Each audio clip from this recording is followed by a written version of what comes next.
I can't believe more investors aren't talking about this. It's January 6th and some significant news just happened with Bitcoin. But actually it's not that significant, but people were making it significant, and I want to unpack why.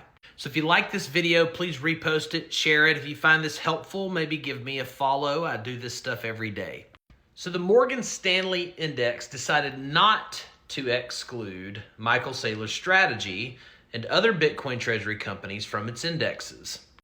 This was fear fuel back in December for all the bears and for all the top collars and for all of the 4-year Bitcoin halving cycle bros.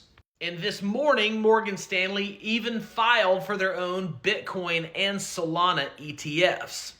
I mean, just go around TikTok and identify your favorite creator that said Morgan Stanley is going to delist strategy and is going to create lower lows, 74K for Bitcoin.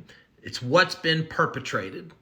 It's usually the same people who are using a fractal like this from 2022 and comparing it to now, acting as if this is how markets work. They play the same hand twice and they just draw the line, the fractal again, to let you know that we're doomed. And so they tell you that they're going to be delisted. They use news to justify their bias. But what no one is telling you as a crypto investor is that news does not create price. Price dictates the narrative. Above all, Morgan Stanley is simply reading the writing on the wall and understanding that Bitcoin ETFs are the largest revenue generators for hedge funds like BlackRock than anything else in their entire portfolios. And for them to delist a digital asset treasury company from their index would simply be counterproductive for them selling their ETF services that they just filed for. And what creates price? Cycles. The time symmetry between cycle lows to cycle lows to cycle lows. We count cycles from lows to lows, not highs to highs.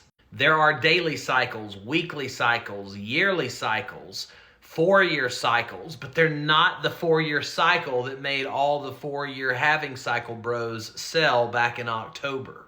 It's a totally different theater and school of thought.